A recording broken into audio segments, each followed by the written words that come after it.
Welcome, everybody, to the GM's Last Whiskey, the podcast that seeks to create a safe place for both GMs and players alike. Today, we're going to be talking about everything tabletop RPG. I'm Lost Tourniquet. I'm Legal Whiskey. Let's get started. So, Lost, today, man, I was just telling you what an interesting week of D&D it's been for me.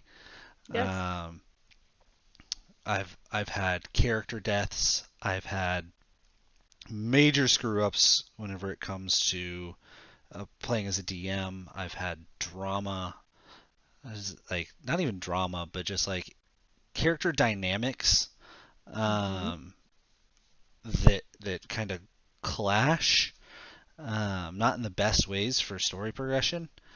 Okay. Um, and Interesting. We um, talked a little bit on that last week or the week before. yeah, we did. But I really wanted to dive into those first two scenarios, starting with character deaths. Um, I guess the first question for you, like now I've had three official character deaths, like where my characters are full dead. Um, a resurrection spell is not used to bring them back. One of those situations they came back by other means. Um, but and I'll dive into those in a little bit. But have you ever had a character death? So I have had very close calls. Normally what I do is, and players, please forgive. Sometimes GMs do this where they try to test your strength. If Yeah. they're not quite sure, especially when you guys are like starting out a campaign and you're at a certain level. Um, Level there are one. times. Level one. Yeah, so real. Oh my god. Fireball, you're dead. No. Hold on. So I have a real quick level one story.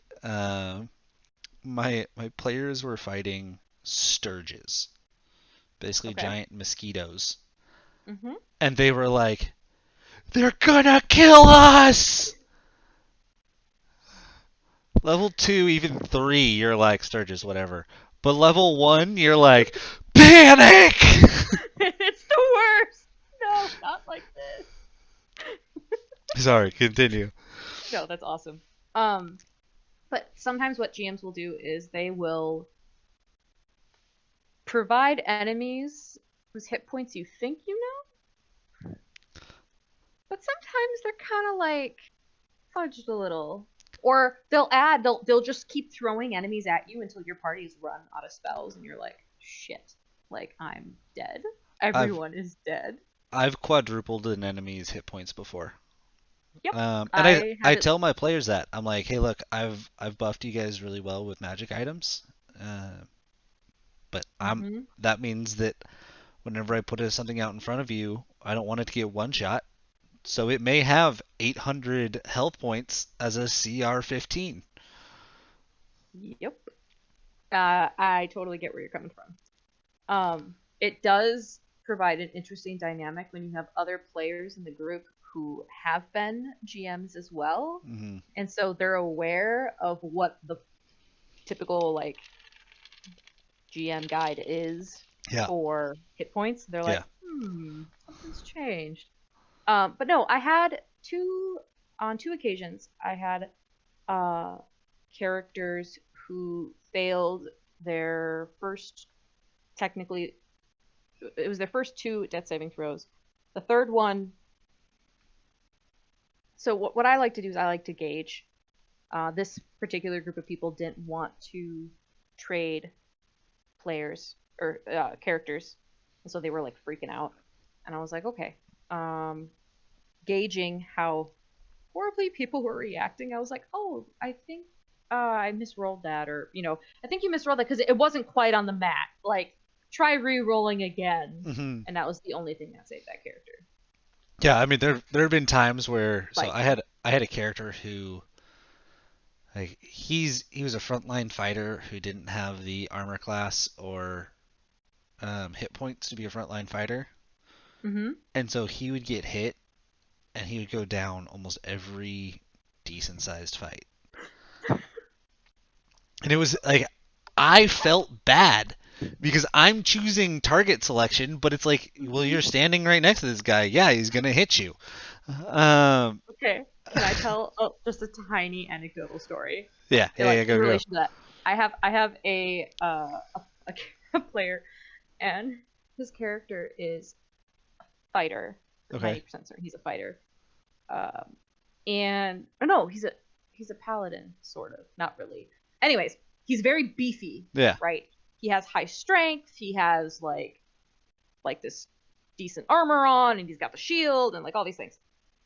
And this vampire tries to assassinate one of the party members, and they don't realize that this vampire is doing it because she is coming across as like a bartender or like a Hmm. barmaid. But he realizes it at the last second, and he goes to close the door. Every time he has a strength check, he rolls like a fucking 2. Like, I'm not even shitting you. Or a nat 1. Or a nat 1. So him, who's like his strength is like a 16 or like a Yeah. 17 or whatever, rolls a nat 1, can't close the door on the vampire. So the druid, who has a strength of like 10 maybe, comes up, rolls a nat 20. And so he watches this female druid just step forward and just be like, bitch, no. Just slam the door. It was just like, oh, your Is character had one job. I I love it when characters who are supposed to be good at something are never good at it because they can't. Just it's that one stat. So Per cannot roll initiative for his life. He has a plus 14. I don't think I've rolled above a 10. I've gone first in maybe 3 combats all campaign, and I have a plus 14 to my initiative. Um, I'm not quite sure you get plus 14, but I uh, think Lady Luck is just like, yeah, that's not normal. plus So, yeah, plus 14 is from so he's a swashbuckler rogue, and they get to add their charisma modifier to initiatives, and um, he's got a 22 charisma. dang. Yeah, Okay. dude's a beast.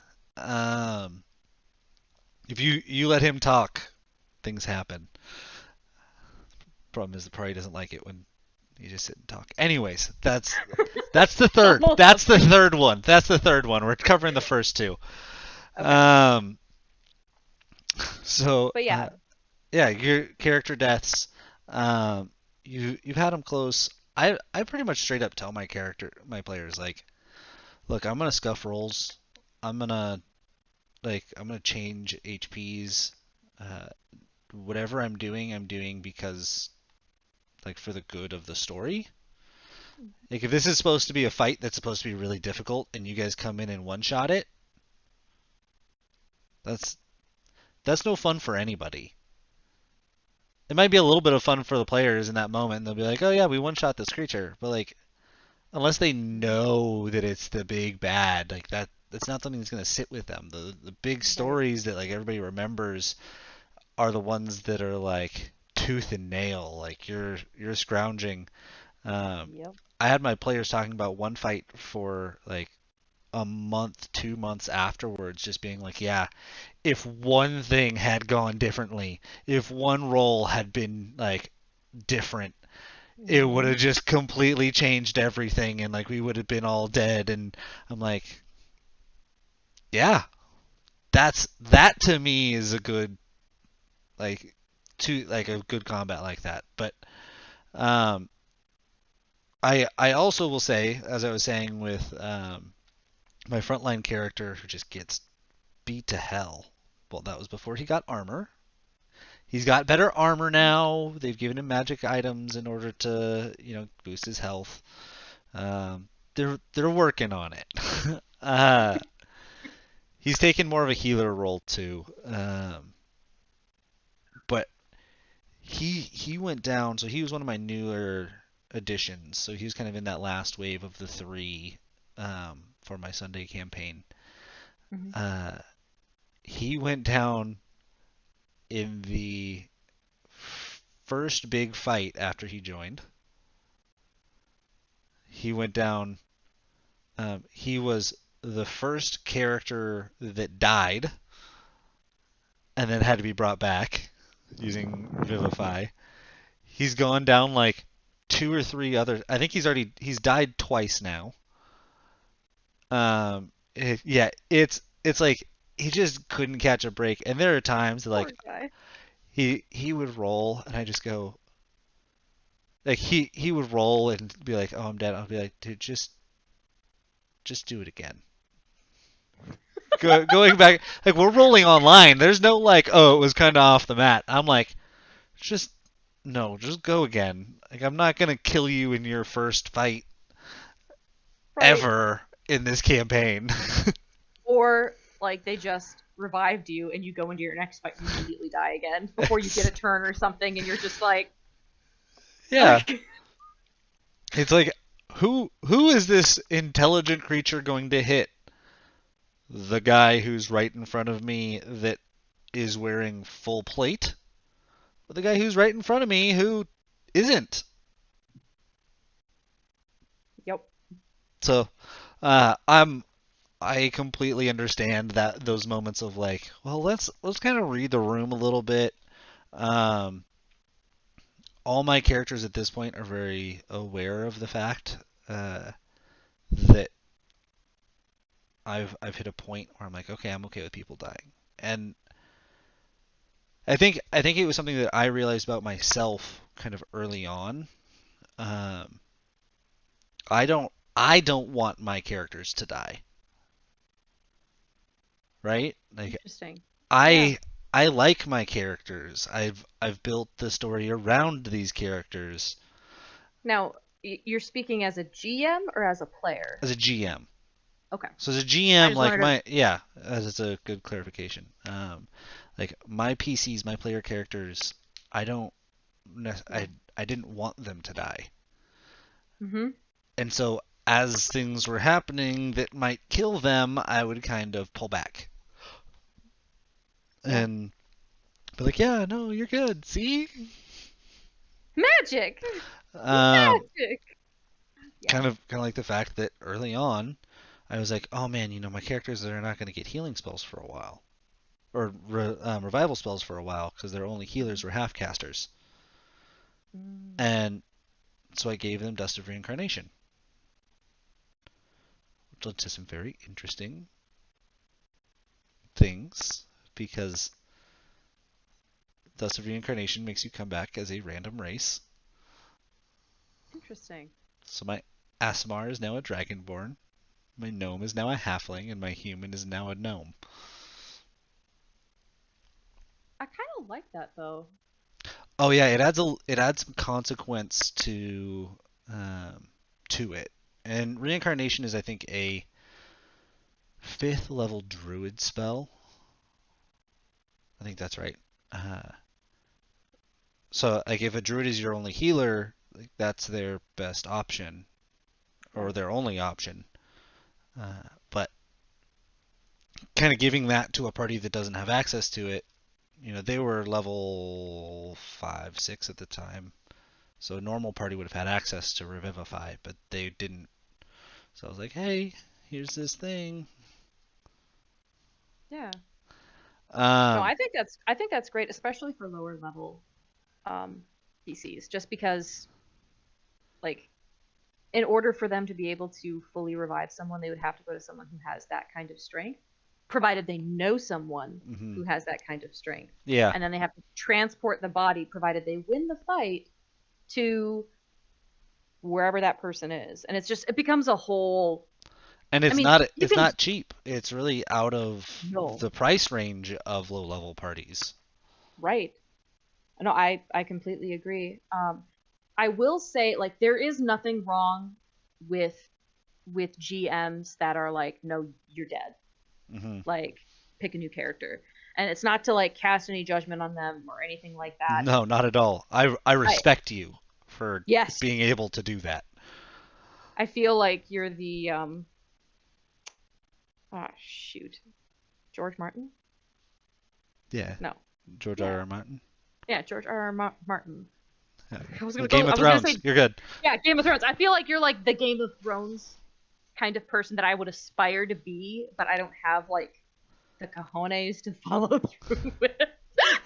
So that's exactly what I'm talking about. Is like as DMs, like like yes, we're attached to these characters that our players are playing, but also we're Mhm. kind of like I was also afraid to kill a player character. Players can be very emotionally invested in their characters, and Hmm. that's nothing bad about that.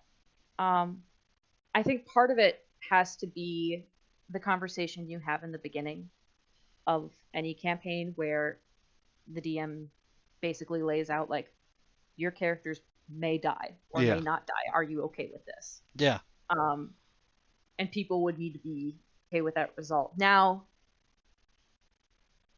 I know people where there have been situations where the GM makes an oopsie and the oopsie results in mass casualties. yeah. And Or I mean, or yeah. moments where the the the player makes an oopsie by just being a turd. And Well, yeah.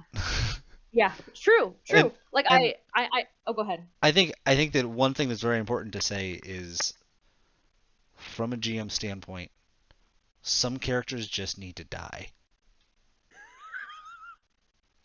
I feel no shame in saying that. Some I mean, characters just need to die. They need to fair have enough. rocks fall on them in a cave. There's no getting out. They die. They're dead. Move on. Uh, but like Right. I had Yeah. to what? No, I'm just agreeing. I'm like, yeah, Yeah, oh, there's some characters that are like that. so I made a character for a kind of more silly campaign that we were doing. That silly characters in serious campaigns, if they're not done correctly, just need Yes. to die. Um, Uh, yes. I had a character that I made for a silly campaign that if I put him into any campaign that I played, any other campaign that's not a one shot, like an actual campaign, everybody would hate him. Mm-hmm. Um, his name is Blurp. He talks like Stitch, and his whole thing is that he's a grung. So the grung are basically slavers. Woof. And so his entire thing was I'm looking for slaves. So like, he wouldn't actually try and like gather slaves, but he would refer to every other member of the party as his slave. He wouldn't refer to Yeah, them by name. So like we had a warforged, and he would refer to him as metal slave. I could see how that might irk some other players. Yeah, like if you're not in a goofy kind of situation, Right. that's going to come across as really awful. And like I knew I was going into Mm-hmm. a goofy situation whenever I made this character, but um, Right. I can't imagine Blurp going into anywhere else because yeah. Um, but my kind Yeah. of my kind of mentality whenever it comes to player deaths, and I guess this is kind of my rule of thumb, is if you're playing a new campaign with a new group. So I would really base it off the group. Don't even worry about the campaign. If you're playing with a new group or an old group with new players, um, and I don't mean new players like new players to your group. I mean new players like brand new to the game of D&D, new players. Yeah. Um, you you can't, you shouldn't. I'm not gonna say you can't, but you shouldn't. Um, kind of, you should do things in order to prevent character deaths. Interesting. And whenever I say that, I mean scuff a few rolls. You know, try and have a monster face somewhere else to hit someone else. Um, Oh, okay. I see what you're saying. So you don't kill the new players. But for example, see, I don't know. I know people who would disagree with that. yeah, Um, just because it's the nature of the game to do that. By the same token, I understand what you're saying when you say the monster turns to like hit someone else. What Mm, I'm curious about is, would you be okay with, so you have your old group, yeah. new people join to the game, Hmm. and some of the old people's characters die? Yeah, I'd be much more open to that. Because so here's my kind of mindset with it is that if you have someone new to the game, Mhm. um, or a group that's just very new and trying to figure out their own dynamics, just as players playing together, not even as characters. Mhm. Characters can be made and remade to fit the party, um, but when players are trying to figure out how they interact with each other, um, and new players are just trying to learn the game and learn how to role play, killing Mhm. characters in those situations um, just does like it can throw such a huge wrench into things, especially It, because as yeah. my from what I've seen, it would probably happen in the moments where things are just starting to go smoothly. Right. And another thing too is, you don't want to sully a person's first experience Yeah. by rendering their character inept and unable. Hmm. So this is their first time playing, and basically it's like they thought it was going to be an adventure, it becomes survival horror, and they couldn't cut it.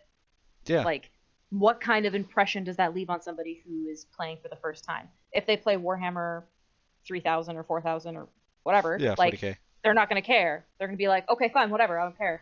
But for people who are not familiar with tabletop RPG, it can be very hurtful.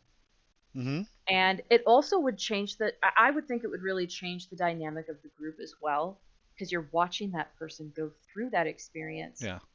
And so that person's dynamic with the group is going to change. You guys let this happen as much as I let this happen, as much as the GM let this happen, as Yeah. much as, and then it becomes, I could see the capacity for it to become a blame game, which it Yeah. shouldn't be, No.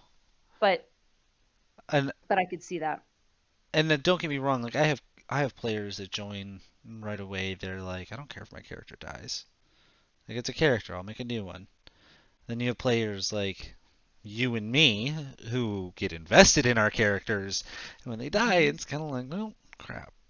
Um, I'm the type of person that if I think that my character might die soon or leave the party soon or anything like that, uh, I literally wrote a um, a note from Per for when he dies for the party. it's it's interesting that you say that, because even in places or groups like Critical Role, Hmm. some of their players or some of their characters have similar things, Yeah, and you get to see a whole new side of this character that may not have been previously revealed until that moment. yeah, and I think Um, I think that's the cool thing about those like death letters. mhm. Um, those last will and testament style letters is that they allow for that. Like I mean that was the whole almost the point of my letter with Per was I wasn't going to Mhm. get to share my backstory yet. And I was like I'm going to leave this letter behind so that people can kind of like get an idea of who he was and all that stuff. So, Yeah. yeah, I think character deaths are just such a for DMs, they're scary. Hmm. Uh, yeah, Because like, yeah, go ahead. as much as you're monitoring like how the different characters respond to this particular character's death, you're also trying to figure out, like, in depending on the way in which they died, um, you're reading the room of the players, because oftentimes a, people will hide, or a lot of people aren't very open, and they may have had experiences with death in the past, Hmm. and that can be a very triggering thing for people. as much as nobody wants to talk about it. Yeah. It's a thing. So um, it provides a very unique opportunity, I think, as a GM, because as a GM, you're not when you play games like this, you have to learn how to read people Yeah. and you have to learn how to communicate effectively. And those are traits that you take with you wherever you go. Um, They are the traits of the forever DM. If you're yep, not good at kind of at least your play group, you at least need to be able to read your play group. right, Because if you can't do that, I got to tell you, maybe being the forever DM isn't the right choice. Like you may right. love DMing, but if you can't read your play group, like, you got to learn how to do it. Because Yep. like you, for instance, I know in a few episodes back we talked about how I wanted to throw a little goofiness into my very serious campaign because I was reading my characters, my players, and going, "Wow, they're getting it. Like it's starting to weigh on them to play." And Mhm. we played a session completely goofy. They laughed, I laughed, like, and then this last session, they were bringing in jokes from that session, which just like added some levity to this heaviness that is going on through the campaign. Mhm. Um, it's not the screw up that I was talking about at the beginning. Yeah, I'm kind of That curious one about went that. really well. Um, so we'll get to that in a second because Okay. I Okay. wanna I wanna talk about the situation that I had with my characters' deaths because Okay. it it creates there's just so much in there to unpack that I feel like this scenario just needs to be talked about. Okay. Um, so we're playing Curse of Strahd. Right. Um, we are in Vallaki, which is one of for those of you who have never played Curse of Strahd, don't know anything about it. Vallaki is one of the cities or towns in Barovia, which is the domain of Strahd. Um, and whenever you get to Vallaki, it's kind of things tensions are high because the Burgermeister, the mayor, is um, he's kind of forcing happiness on people in a way that people don't want. So he has mandatory festivals where if you're not smiling, he'll put you in the stockades. Um, Okay. like that type of thing, like Right. very heavy-handed. The people don't necessarily like him. Like some people like him because he's lifting spirits. Other people don't like him because he's forcing it. Um, Mm. and so there's that side, and then there's this woman, Lady Fiona Watcher, who um, is kind of she wants to take the role um, of Burgermeister, which the only way to obtain that is through killing the previous Burgermeister, or the previous Burgermeister dying with no heir. Um, and she's aligned with Strahd. So the other Burgermeister is super against Strahd. They refer to him Strahd in the city as the Devil Strahd, or the Demon Strahd. So my party is going uh, into Vallaki and kind of going through all of this. And one of the things that I really love about Curse of Strahd that is I think a very important warning that I don't think anybody tells you when you start the campaign is that it's a very heavy role play um, campaign.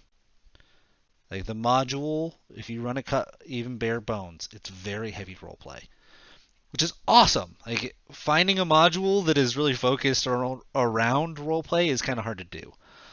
True. Um, so it's one of the reasons why it's in the top like 2 or 3 rated modules from Wizards of the Coast. But anyways, so my party was down to 3 people. My fourth couldn't make it, and we played for like 6 or 7 hours because We play once a month. Um, so it's down to 3 people, and I have a bard whose just entire goal is I just want to get home to my family. But he's stuck in this other dimension in Barovia, so he's like, whatever I have to do to get home.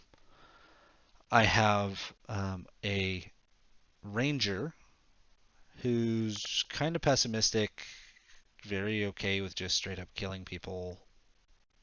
Like, you know, he, Chaotic neutral. yeah, very chaotic neutral. Um, very chaotic neutral ranger. And then I have this paladin. He's a paladin of Helm who is very Don Quixote.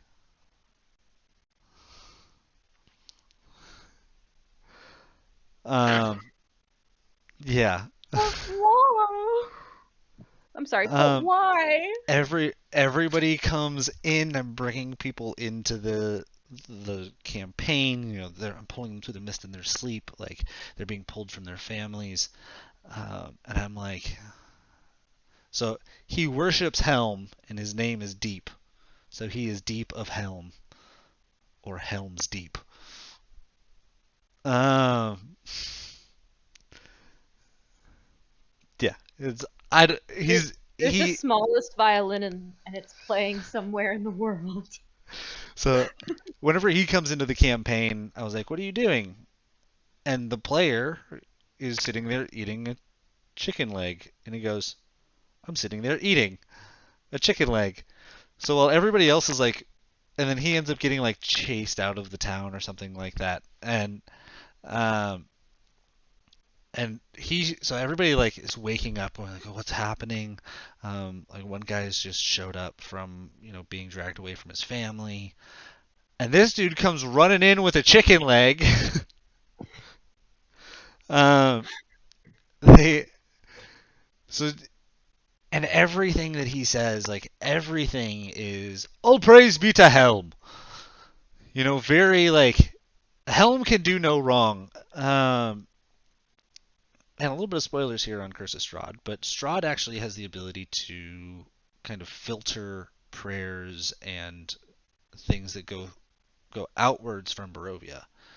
Uh, so ever since my paladin arrived, Strahd has been communicating with him as Deep or as Helm, and I tried to make that obvious because they Oh go to dinner with no. Strahd, and the night before, um, they like he'd had a vision, and he was like, "Have no fear, I'm here."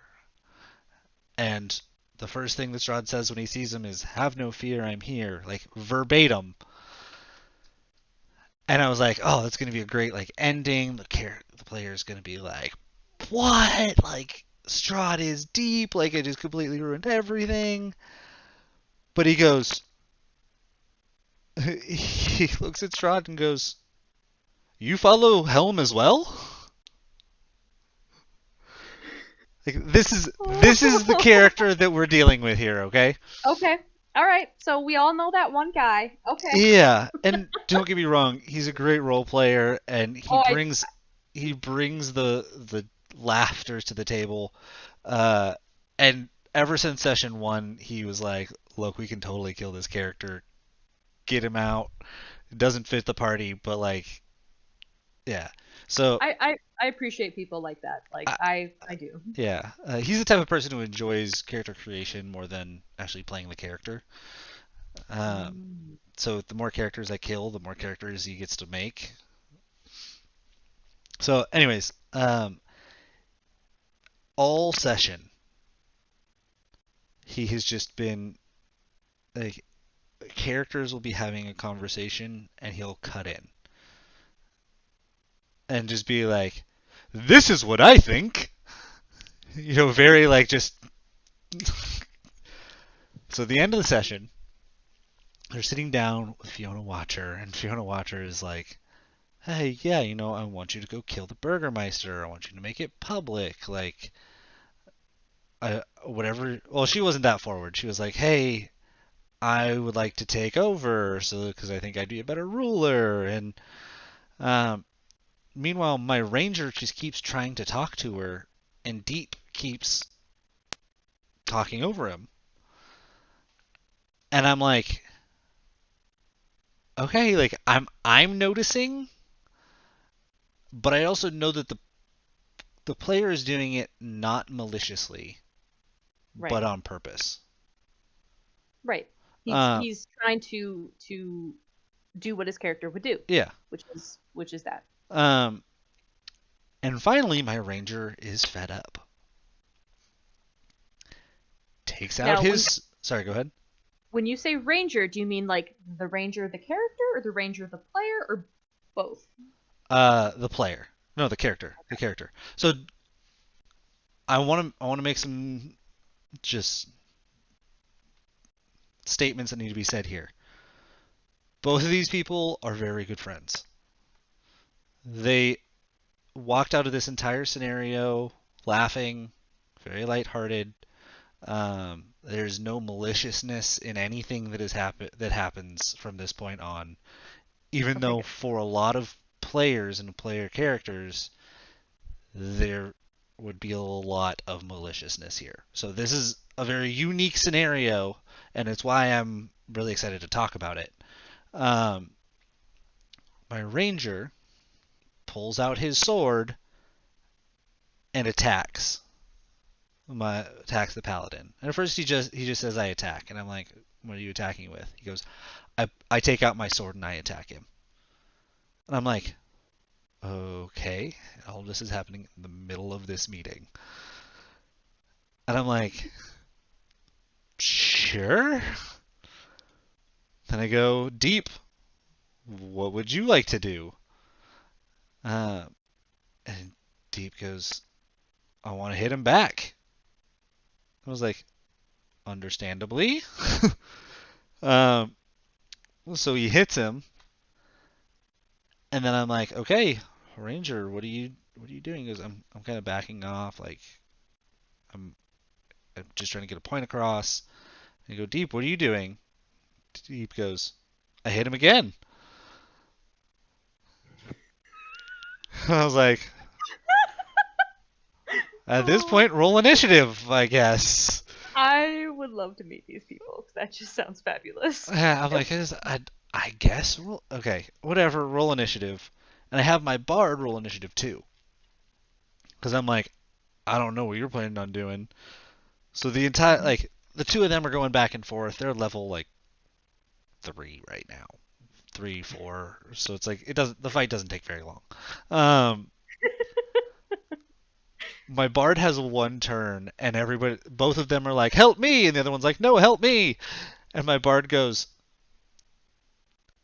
I want to cast Dissonant Whispers on whoever wins.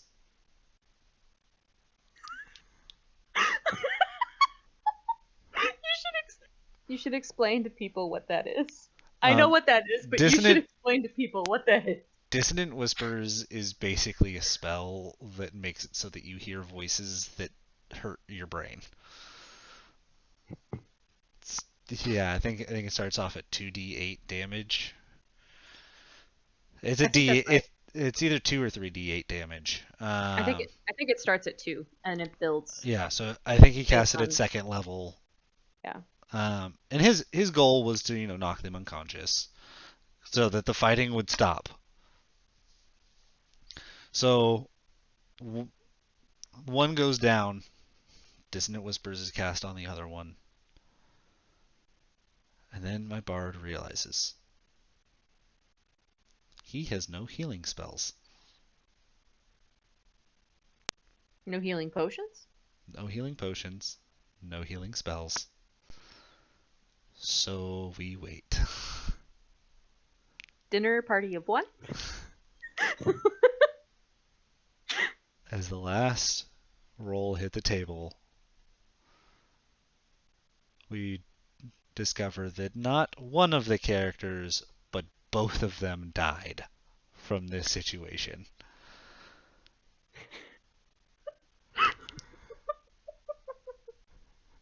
It's just so funny.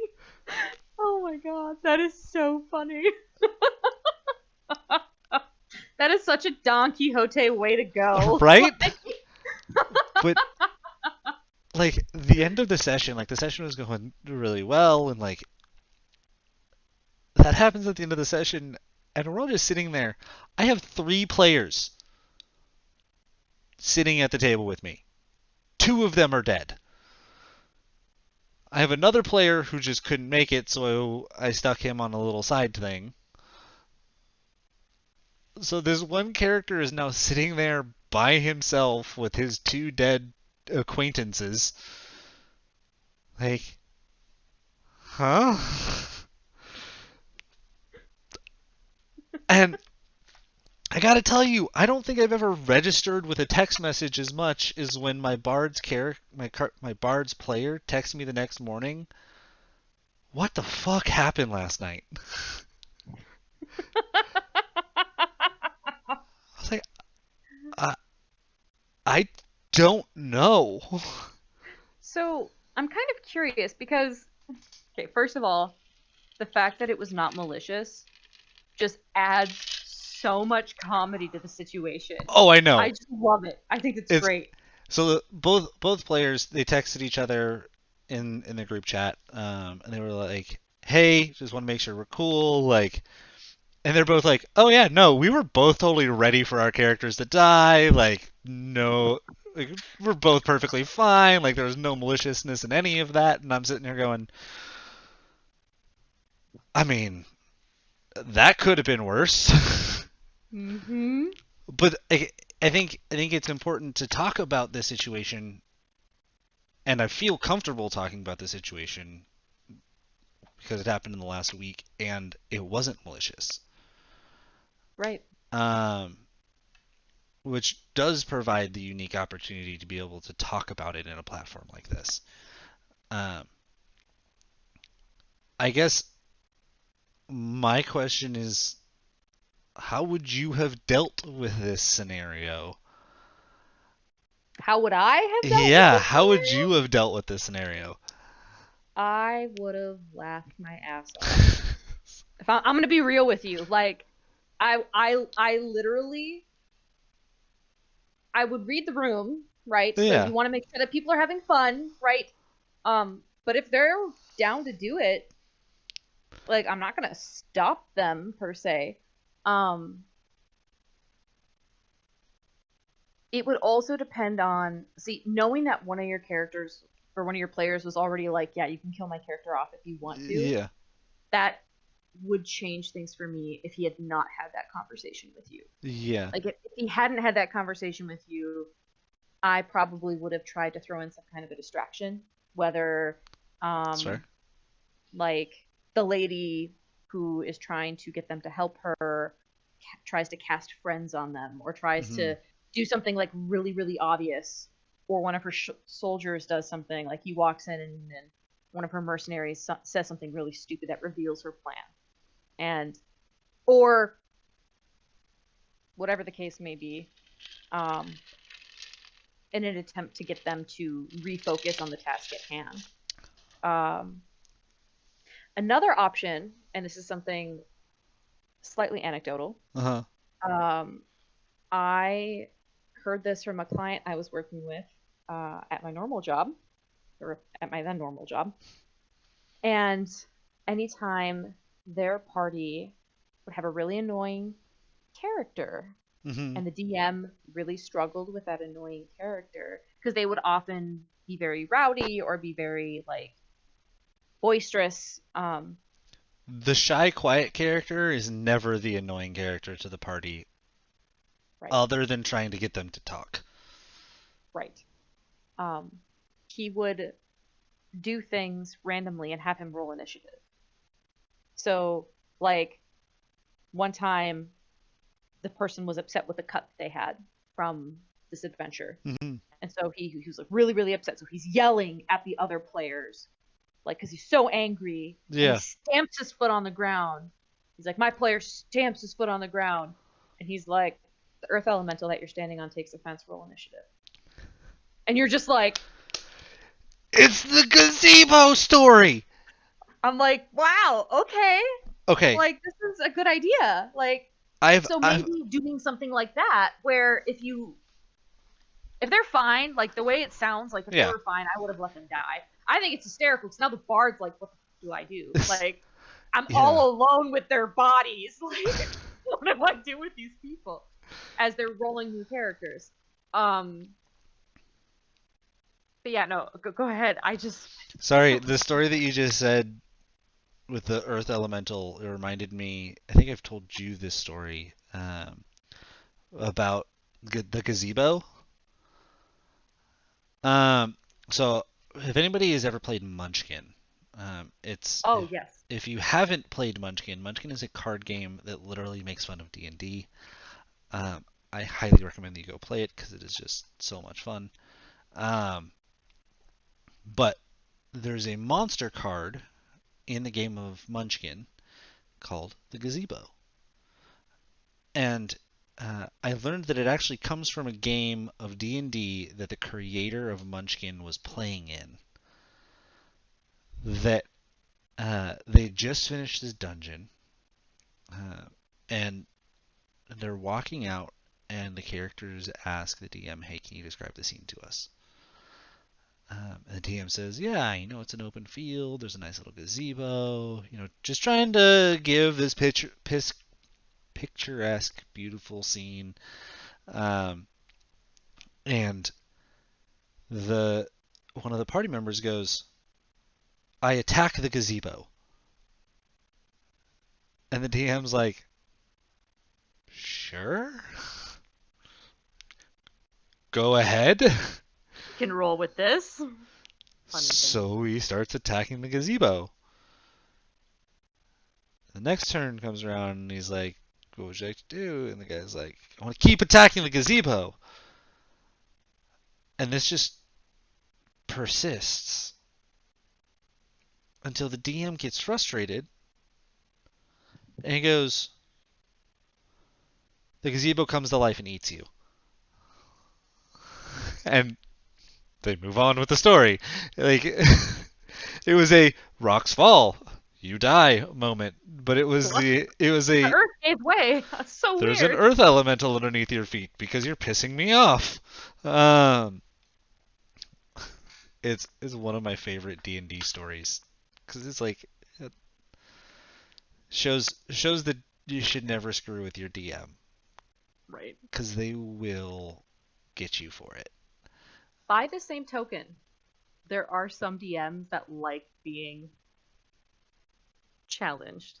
Yeah, There are some that really enjoy that, and it can create a really kind of a playful situation, especially if, let's say, like you're in a very dark campaign right now, hmm with your players, and you have like your little one shot or your little one off where it's all lighthearted and funny, um, and you have that kind of a rapport where yeah, you're like, oh well, you eat this cotton candy and the cotton candy tries to poison you because it's alive or something. Like, I don't know. Like, yeah. My character, one of my characters, is still walking around with a chicken on his head. still. Still, I'm so happy you used that. he can't see the chicken though. Everybody else can. That was the curse that I gave him was you don't know there's chicken on your head, but everybody else knows there's a chicken on your head. Uh, Yeah.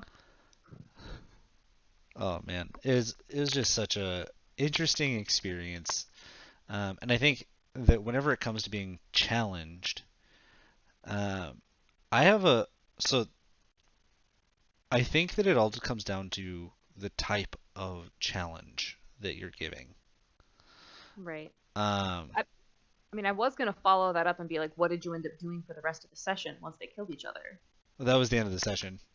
You just ended it. You were like, We were already almost done. Like I was waiting oh, for okay, like the end of that encounter with Lady Fiona to okay. end it, and then like they ended up killing each other, and I was like, I guess this is where we end this session now.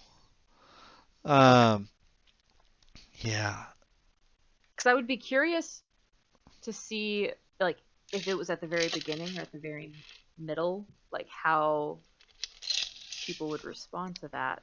Because I wouldn't even know, like if it was at the beginning of the session, I wouldn't know what to do. If it's I at the I beginning wouldn't of know the what to session, do. we say, "Hey guys, go ahead. We're gonna make new characters right now. We'll reconvene after that happens." Even middle of the session, I might do that, especially because of the numbers. Um, Hmm. I think it would more depend on if we've been playing long enough for me to call it a session. Right. If not, hey, we'll make characters right now here at the table. We'll hang out. We'll drink. We'll, um, just kind of do that for the rest of the Hmm. session and maybe get back into it. Um, but yeah, like, because we're playing online or we're playing in person, we're and 2/3 of the party died. Like, Hmm. I can't continue with one person Right. Because you have without two a people plan. sitting there. Right. Yeah. So, Yeah. uh, That's true. yeah, man. That's rough. I mean, it's rough on one hand, but on the other hand, it's really refreshing because, in my experience, which is small, Hmm. so take that with a grain of salt, players do not often attack other players without malicious intent. Yeah, I know. It's a very rare day when that happens. They'll do it if, let's say, someone's possessed or cursed, Yeah, or they're somehow being manipulated by the enemy, and they'll be like, "Oh, great, now we have to fight this guy whether we like it or not." But it's never because, I'm so pissed at you right now. I'm just gonna like tell you to shut up. Like, I'm gonna hit you until you stop talking, kind of yeah. a thing. And to have it be in such a jovial way is It's very, like I said, very unique situation, very very right. cool situation to get to be a part of. And I know that I've talked about when I attacked another player. And I can tell you, like I talked about that in another episode that episode or two ago, something like that. I was playing a campaign. I was playing a girl, wizard who got backed Oh into a yes. corner. Um, he's kind of coming at me, and I attack. I knock him unconscious, and I leave. I got to tell you, I as a player was very upset by that, Right. by everything that happened, especially when he's like, I did nothing wrong. I'm like, what do you I'm mean? sorry. I'm sorry. What? Like, there's a Hmm. there's a lot in there of like, I'm there was a lot of healing that had to happen both in game and out for our party after that. And Yeah. I think one of the things that I'm realizing is that very heavy role play focused parties, there needs to be caution. Um, Yep. because people who just really enjoy the role play really just want to do what their character would do, and then like good players will err in the way of um, actually doing what's best for the party, pushing their character's bounds, even breaking Hmm. what their character would do in order to keep along with the party. But Right. sometimes, like, even that gets pushed. Right. Well, and there are established. I mean, there's a reason why, and I know I always harken back to like the established guidelines that you guys Hmm. talked about at the beginning of the campaign, but there's a reason why those are set, Yeah, and and it it's the reason why it they need to be set. right. Well, what's frustrating, and I hear this all the time. I hear stories of people who got really upset because one player or maybe two players that are like good friends or something um, work together and create this atmosphere that is either super uncomfortable, Hmm. super sexual, like whether it be harassment or assault or something like that, super violent, where they actually describe severe mental and physical abuse. Hmm. Um, and oftentimes it's because those guidelines were not established. Those expectations Yeah. were not set. And so people take artistic liberty with that. And then they I mean, in a lot of the things I've heard among my friends, a lot of the responses are, well, you didn't say no. You didn't say I couldn't do this before I did it. Yeah. And it's just Or afterwards. So like another important thing is if you find yourself in that scenario, if any of our listeners right now, you're playing in a campaign where something that someone is doing is making you uncomfortable. First off, talk to your DM, mhm. and if you're Even write give a note and just slide it over text or yeah, whatever. Like, do you whatever you gotta do. you need to inform your DM that you are uncomfortable with the situation. Um, the other thing is if you are close enough with the person, talk with that person. Right. Um, I know that I've been in a situation with one of my friends who I know is not normally that type of person, but he was playing a character and he was like, yeah, like this is, totally a thing. And I like he was doing stuff and I was eventually just sat down with him and I was like, "Hey, look, dude, you're making me uncomfortable. You're making some of the other characters uncomfortable, like other players uncomfortable. With this, can you do something about it?" And he was like, "Yeah, honestly, I didn't know. I didn't know I was making people uncomfortable. I didn't think that I'd be making people uncomfortable, but I won't do it anymore." And literally from that moment on, it was It was fine. it was fine Yeah. because he knew and he was watching himself, and if he slipped up once, it was like a once in a blue moon type thing, and it was like okay, that's fine. I can deal with it because him and I have had the conversation where I know that it's not a malicious thing. He knows that it makes me uncomfortable, so he'd probably even recognize it and message me later, being like, "Hey, I'm sorry that I did that." Um, but Yeah. sometimes you just have assholes. Right.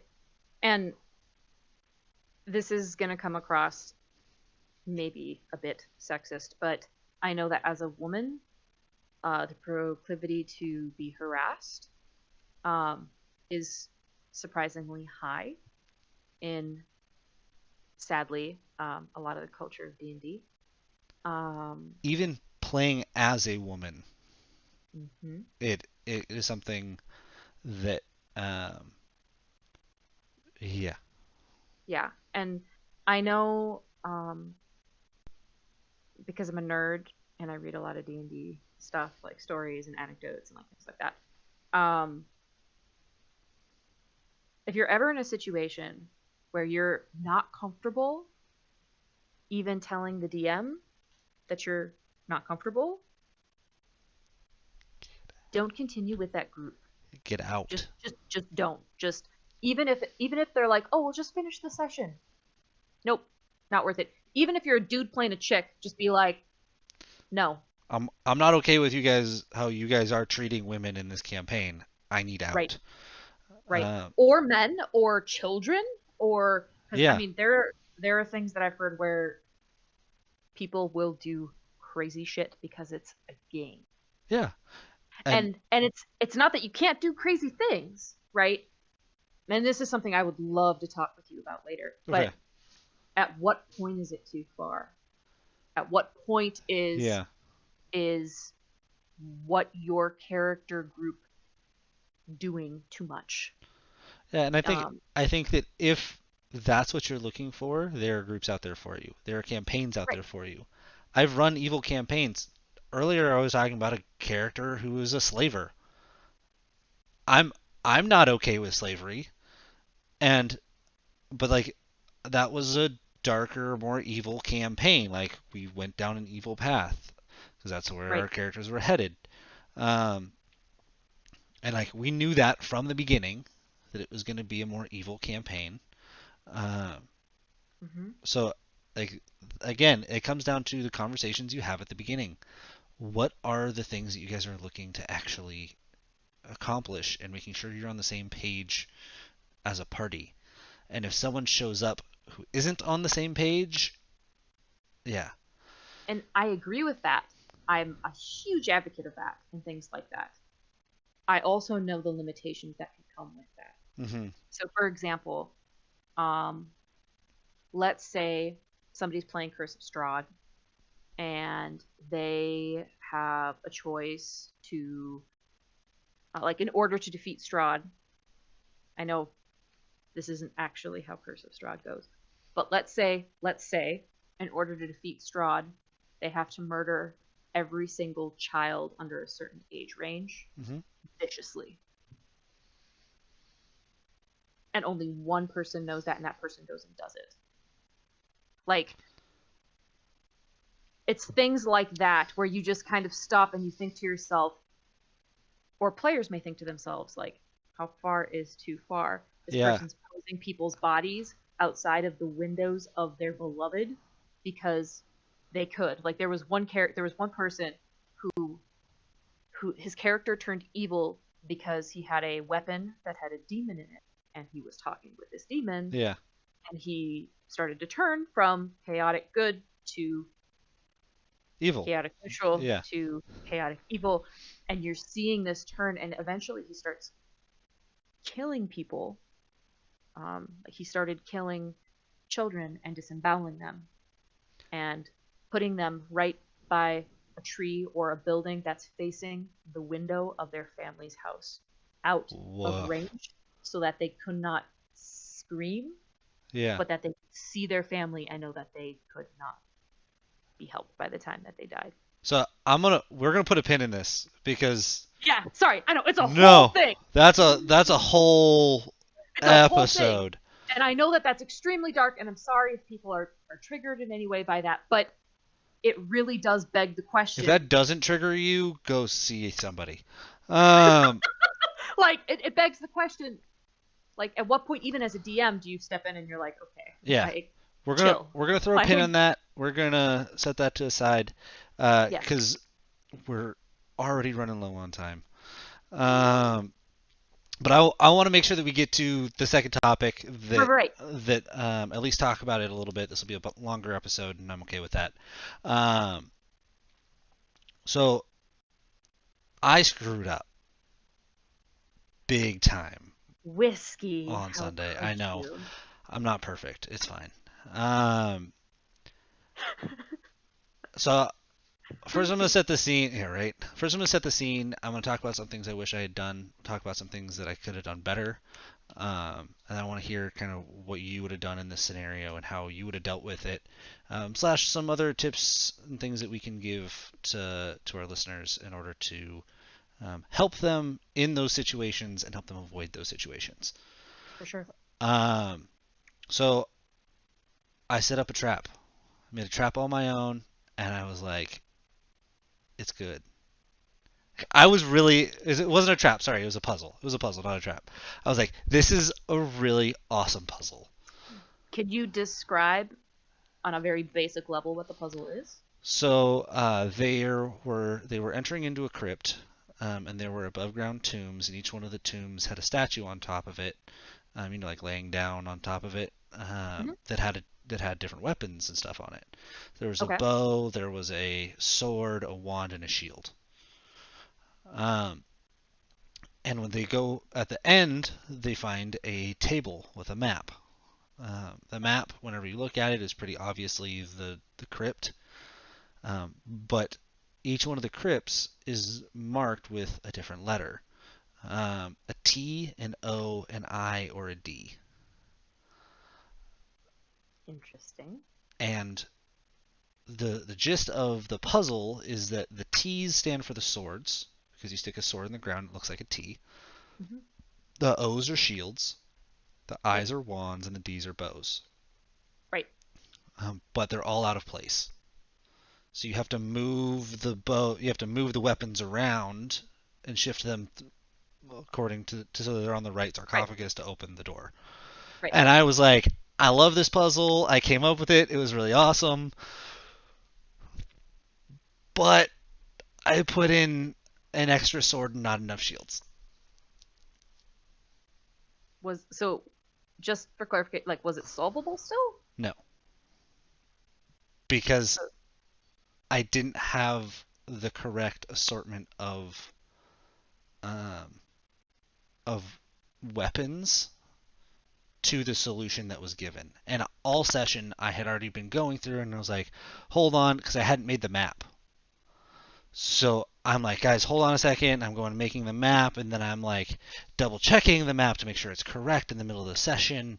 And like the entire session, I'm feeling flustered. My players are obviously Feel that. feeling that. They're aggravated because like I'm unsure of myself Mhm. in what's happening. Um, you know, it was this whole scenario that just wasn't good. And one of my players, he goes, "Hey guys, what if the swords are T's, the shields are O's, the wands are I's, the bows are Right. D's?" And it wasn't until this moment when one of my characters or one of my players went, "Yeah, but the numbers aren't right," that panic struck. Where I all of a sudden go, "What do you mean the numbers aren't right?" 2, 3 weeks ago, whenever I made this, I like triple checked this to make sure the numbers were right.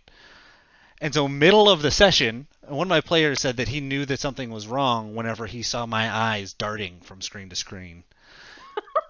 Because all of a sudden, I'm sitting back, like, kind of jovially, and then all of a sudden, I'm like, what's happening? I got it doing math, like counting things up, and I'm like, damn it! Like, do I throw in a random sword someplace? No, they've already looked in the places that I could throw a random sword. Like, it was just like one of those moments of just pure embarrassment. Whenever you screwed up, and I just hit a point where I was like, this has been such a like this session has just been shambles. Um, I looked at my characters and I said, "Hey guys, look, I'm gonna be honest with you. I screwed up. As things are right now, the puzzle's not solvable. Um, there's a bunch of traps that I'm gonna have you guys bypass because there were traps set into some of the sarcophagi." I was like, "I'm gonna let you guys bypass the traps. The door's open because one of you guys figured it out." You know. Mhm. Um, so I think the first thing that I wish that I had done was before the session go back, make sure that the puzzle was set up correctly and fully set up. Right. Um, and sometimes you're sitting in a session and you realize that you should have prepped something that you wouldn't have ever thought to prep Mhm. until you're sitting in the session and you're like, Aw. damn it, I gotta go do this really quick. Like, draw it on a piece of paper, throw it up. I did it in Mhm. paint in like a minute. Um, I was very proud of my map that I made in a minute. Uh, but I think the other big thing that I really wish that I had done um, is, you know, I started at the end. I'm like, hey guys, like I'm sorry, like this is what's been going on in my life, like this is what happens when I was just starting a new job. Things are crazy, and I really wish that I hadn't started making excuses. Uh, because that makes Yeah. me look bad as a DM because it makes it so that it's hey, this isn't my fault. This is all the fault of all the other things that are happening. Right. Um, there was a psychologist that I follow, and one of the things that they talked about was um, like inflammatory language versus what was the phrase that they used? Like positive reinforcement Yeah. language, something along those lines. So, for example, instead of saying, "Oh, sorry for being so late," you replace that with, "I really appreciate your patience." Yeah. Like that kind of a thing where it's a negative connotation. I'm sorry that I'm so late. Like I couldn't do this for you. Yeah. And it turns into instead I'm applauding this positive virtue that you guys have. Yeah. Thank you for Right. sticking with me. Not, I'm sorry I screwed up. And I did say, like, the first thing I said was, guys, thank you for sticking with me through this. This was really rough. Right. Obviously, Um, but yeah, like that's I'm I'm proud of the way that I adapted on the fly. I created some stuff on the fly. I'm very proud of the puzzle that I made. I thought it was a Mhm. really cool puzzle where Right. my players were honestly stumped for the majority of our 3 hour session. Part of that could be because the numbers were off, but uh, Perhaps. uh, So, yeah, um, were were your players really upset by that? Like, how did they respond when you came out and you said, "Guys, I've messed up on this yeah. particular thing." If they've been working on it for so long, I'm curious to see how that ended up playing out. I think that they were more just relieved to be out of that puzzle. Because, like Okay. I said, the entire session up to that point working this puzzle had been so like, it was just so unorganized on my part, um, Yeah. that they were feeling so frustrated with it, um, that like what I should have done is I should have set what's there in the map in Roll20 and then the solution in a separate map on my OneNote, which is where I keep all my notes. Hmm. Instead, I had them overlapping. Like I had both of them on the map, just distinguished by color, and it's like, Right. okay, well, which color is which? Like, because I'm flustered and I'm trying to like figure things Hmm. out, and um, setting layers up for yourself uh, to make things easier is Hmm. always better. It's true. And even like doing notes, like I do a lot of, so when I do notes and things like that, I have a document that I use in Google, because Google Docs is amazing, where I keep track of what people do and say Hmm. and things along those lines. When I plan in two different things. I plan on physical paper because I'm an old school nerd, and I plan on a different document because I'm a nerd. But even if it's like putting sticky notes, like remember to Yeah. do this or remember to check that. Um, honestly, whiskey, like everyone's done it. Oh Every yeah. DM has done it or GM has done it. I think it's one of those things where, as a player, when you experience a GM who's becoming frustrated because they were so excited for this thing that they had planned to go well and it didn't, and people are either responding negatively to it, even if the solution is there, or the solution isn't correct, and Yeah. people start chewing the GM out. Try to have mercy on the GM. The GM has a lot going on, and it doesn't mean like in outside life. It means In in game. inside in Yeah. game. There are a lot of different factors going on. I know um, this is something Whiskey and I talked about in the past, but he and I both play in a similar way as GMs, in as much as the world continues to turn, Hmm. even though your players are in this section of the world, the rest of the world keeps going. So at the beginning of every session, I set timers for certain things that I know are going to happen in the world that are happening, even though the players aren't there, Yeah. because they're going to hear about it, you know, two Um. hours later or a week later or however long it takes, but it still needs to happen in their time. Yeah. There's And so, there's still consequences for what you've done, even if you right, go away from the place from where you did it. right. And so, try to remember that, and also try to remember, um, so when you see the weird mystical, like GM, DM, like mask board of awesomeness, there's a reason why it's chocked full of shit. Like, if you look at the backside, it's all writing. And you're Yeah. like, If because they have to have things at their fingertips like this. yeah, if you look at my OneNote is extensive because I have notes Mhm. on every country, on every city, on every faction of things within the cities, Mhm. because you have to. Even running a simple puzzle like the puzzle that I was running, I'm not only having so a player goes up to a tomb or sarcophagus, and I need to check, is it trapped? What item does it have on it? What item is it supposed to have? Uh, Mhm. okay, you know, oh, they're doing something I wasn't expecting. Well, now Mhm. there's a whole different side to it. Like my characters went and opened them, and Yeah, I you have threw a to adjust. random. Yeah, I had to adjust. I wasn't expecting them to open them. I mean, I should have, but they're sarcophagi. Of course, they're going to open them. So I had to come up with something on the fly for that. Like Right. there's just within what's happening, the GMs already have so much on their plate. Um, Mhm.